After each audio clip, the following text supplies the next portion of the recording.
So this review and episode breakdown of episode 3 of The Wheel of Time, A Place of Safety, is going to contain no spoilers, by which I mean no book spoilers from the Wheel of Time books. So if you are a new reader or you've never read the books, this video is completely safe for you. Let's go. Let's be nerdy, babe. Let's be nerdy, let's be nerdy.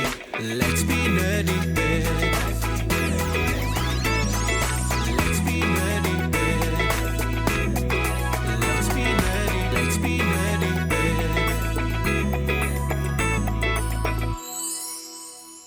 So first, the review. This episode is my favorite so far, and not just because it heavily features my girl, Nynaeve, but you know, it does heavily feature my girl, Nynaeve. So yeah, I will admit that is a factor. But, I mean, that's okay. I'm allowed, right? I'm allowed to like what I like. It's my review. The cold open that begins this episode is incredible, and Zoe Robbins just fully embodies Nynaeve. It's fantastic. And while I'm speaking about actors doing really, really well in their roles, of course, Marcus continues to impress me. I want to crawl into my TV and just hug him. It's really amazing to see how well he is capturing just the essence of Perrin. Another actor, though, that really impressed me so much was, I think it's Izuka Hoyle. I really hope I'm pronouncing her name correctly. She's the actress who plays Dana in this episode. She was captivating. She was really, really good. This episode we have our 3 divergent plots, and as much as I do love me some Nynaeve, the most interesting plot in this episode was the Matt, Rand, and Dana storyline.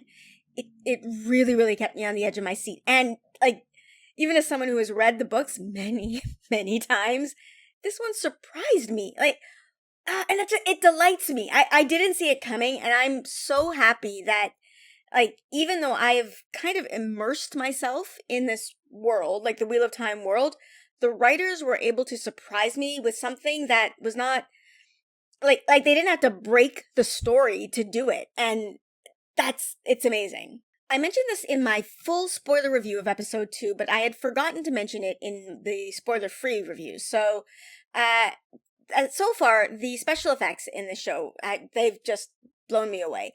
With one exception, and that is the Fire Eyes man from the dream sequences.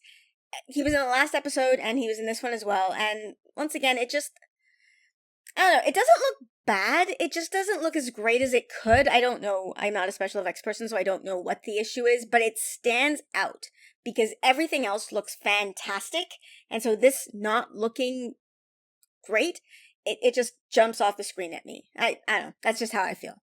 All in all, though, I loved this episode. I'm going to give it a 9 out of 10. Nothing really specific is taking that last point off, except that each episode has gotten better and better, and I feel like it's just going to keep improving, so I don't know. I may have to adjust my ratings in the future.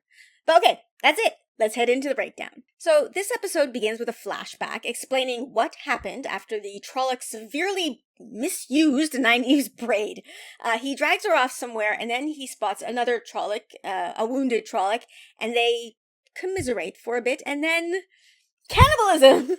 Seriously, it's gross. This was another moment that I just had to look away from my screen or cover my face. It's disgusting. There's a lot of intestines. A lot of intestines. Nynaeve wakes up and runs off into a cave. It's the cave we saw her scrubbing earlier. The Trolloc follows her in, and so she hides in the water. There's a pool of water in the middle of the cave, and the Trolloc comes in after her and, starts stabbing at the water, trying to kill her, and she rises from the water like a shark, and then kills him with his own sword, and it's freaking incredible! Nynaeve is a queen, and we all must bow before her. Then, after the still amazing credits, by the way, we flash back to the present, with her demanding at knife point, or actually at Trolloc blade point, because I am pretty sure that the sword that she's holding to Lan's neck is the sword that she committed Trollicide with. I'm pretty sure it's the sword that she took from the Trolloc and killed the Trolloc with. Anyway, she's demanding that Lan take her to her friends, and he tells her that her friends aren't here, and Moraine is doing her best to help them, but she wants to know why, if Moraine is trying to help them, that she left the kids. But Lan takes responsibility for that, saying he's the one who left them. He also, at first, doesn't take Nynaeve as a threat. He stands up and does that thing of, we both know you're not a killer, or whatever, and then she tries to kill him. And it's kind of hilarious. He manages to grab her and sort of hold her from behind, but she bites him. I just love Nynaeve. She's not above fighting dirty. Anyway, whatever. He knocks her out. The next scene is Matt and Rand walking through a rocky wilderness across the river from Shadar Logoth. And Matt wants to go back home, but now, in a complete 180 from the last episode, Rand is set on going to the White Tower because he thinks that's where Egwene is going to go. Perrin and Egwene are walking across some very windy plains, being sort of harried on by wolves. They find a little... I have no idea what to call this thing. I really don't know. They find a thingy in the middle of the plains that they can sort of shelter from the wind, sort of behind it, with Perrin trying to make a fire by striking this knife against a rock, and Egwene tries to make a fire with channeling, and then, channeling being using the magic, and then suddenly there's a fire, and neither of them are really sure which one of them did it. They can still hear the wolves howling as they wonder to each other if their friends are all right, with Egwene thinking that maybe their friends went back home, but Perrin assures her that her friends would go to the tower because he knows Rand, and Rand will go where he thinks Egwene's going. And then they cuddle together by the fire, and it's really sweet. We are then back with Nynaeve, who is gagged and tied to a tree. Lan does not want to get bit again. He is checking on Moraine, who is out cold, and she is not looking good. She is white as a sheet. Like, her skin is white. Like, I've never actually seen white skin before. Like, that white. It's really, really white.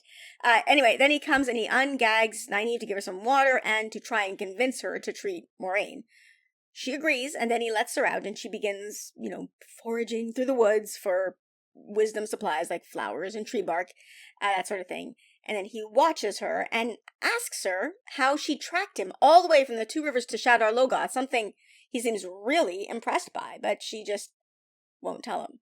She makes her, is this a poultice? I've read that word so many times in books and just vaguely understood it to mean something medicinal.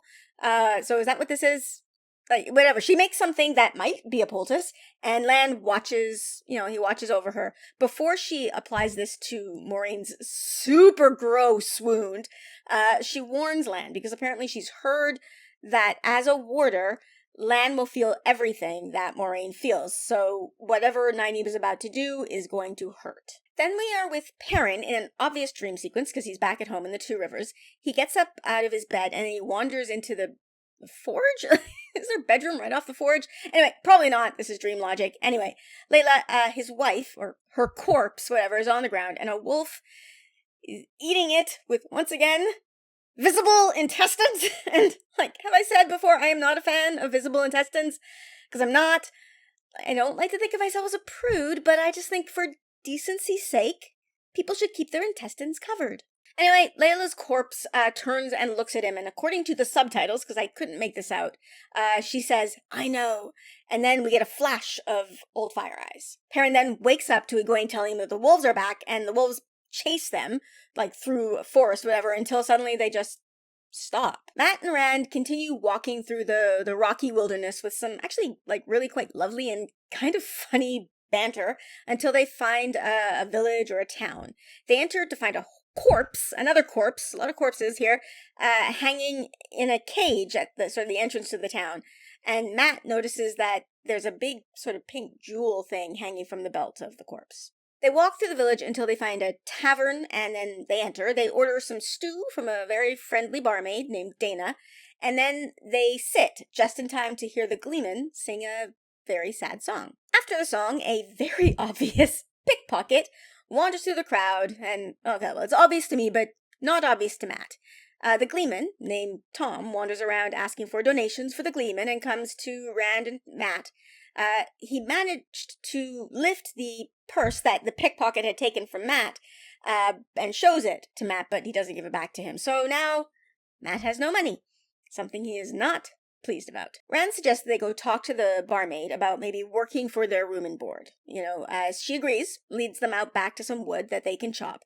Matt is a little pissy about this and refuses to help at all. Instead, he goes inside and tries to to bargain some other skills with Dana, and she ends up setting him working the tables. And she seems to just be, in general, a nice person.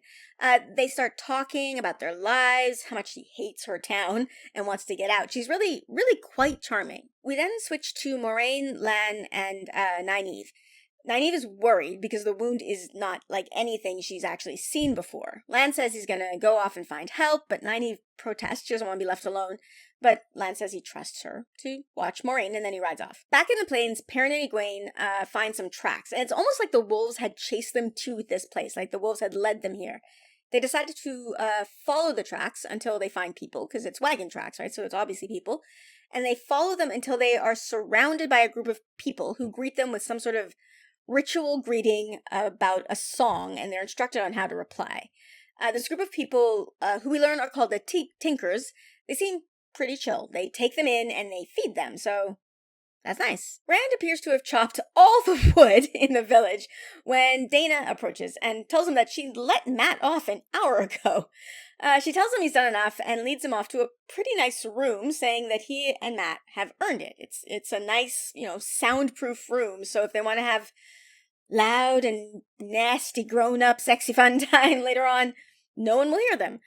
Rand says that he and Matt aren't a couple, and he and Dana sit on the beds, and they start talking. Lan looks around and appears to find what he's looking for and returns back to Nynaeve, asking if Moiraine, can ride. And Nynaeve says that the poultice that she's put on Moiraine will give her energy for a bit, so they mount their horses and they go. Back in the town, Matt has decided to go look at the corpse when Tom, who is the Gleeman, that's the Gleeman's name, comes up from behind, and they both sort of brandish their knives at each other. Matt's knife appears to be that weird, creepy dagger thing that he found in Shadar Logoth in the last episode. Tom, it turns out, though, wasn't actually brandishing his knife at Matt. He had come down to cut down the corpse and give it a decent burial. Matt, on the other hand, we learn had come here to loot the body. There is a big jewel, after all. Tom cuts the body down and gives Matt a chance to do his looting, and then tells Matt about how the dead man was a member of a group of people called the Aiel. He can tell by his red hair, which is kind of rare outside of what he calls the Waste, or where the Aiel live, and that they had killed this Aiel for no reason because he wasn't a threat. Aiel are only a threat when they are veiled. They have a black veil that they cover half of their face with. Inside, Rand and Dana are having a really nice, relaxed, comfortable conversation when she suddenly tries to kiss him. He pulls back, and she wonders aloud if maybe she came on too strong. And he tries to reassure her that he's all right, it's fine. But she stands up and walks to the door, asking if perhaps the braid was too much. And yeah, her hair wasn't braided before, but it's braided now. She wonders if the braid makes her look too much like Egwene. And Rand wonders how the hell she knows that name as she closes and locks the door. He reaches for his sword, but she gets there first and holds it to his chest, saying that they need to wait for Matt because she needs them both, and she looks out the window for Matt. Meanwhile, outside, we see that Tom and Matt have finished burying the body underneath some stones. Tom says some, nice ritual words over the body. Matt gets his money back. Tom wishes him well and wanders off. Inside, Rand is pounding at the door and calling for help, but as Dana said earlier, the door is soundproof and strong, so he's not going to be able to break it, and nobody can hear him.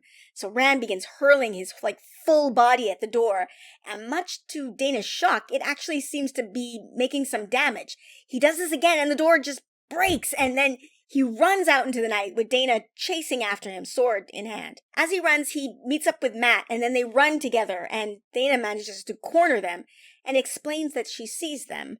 All 5 of them, she says, in her dreams, but only one of them can be it. Only one of them can be the dragon. She talks about how the last person that was able to bring the dragon to an entity called the Dark One, it was 3,000 years ago, and that person's name was Ishamael. But this time, it's going to be her. And she says that with such pride. She says that the Dark One wants the dragon to save humanity from the constant turning of the wheel, basically the turning of time. Rand says that they're going to go, but she tells them it's too late. She's already called a fade. That being one of those creepy, white creatures that we saw with the Trollocs, and they have no eyes. And then she says that you can't outrun a fade. And as she says this, a knife just shoots through her throat. And yeah, there's Tom. He's thrown the knife. He's killed her, saying that she is a dark friend, which means someone who serves the Dark One. And she's called a fade, so now they have to go. Tom then retrieves his knife from said dark friend's throat. Rand picks up his sword, and Rand and Mat go with Tom. Lan, Moraine, and Nynaeve are on horseback going through the forest when they come upon some other Aes Sedai, one of whom is Leandrin, that blonde woman from the first episode, Cold Open. She says that Moraine's too late. They've already captured a man claiming to be the Dragon Reborn. And then we see a man looking somewhat crazed, locked in a cage. And there you have it. This is episode 3. This episode is a banger! Oh! Let me know what you thought of it in the comments below. Try to keep it spoiler-free so that new readers and those who haven't read the books at all can, feel safe in the comments without being spoiled.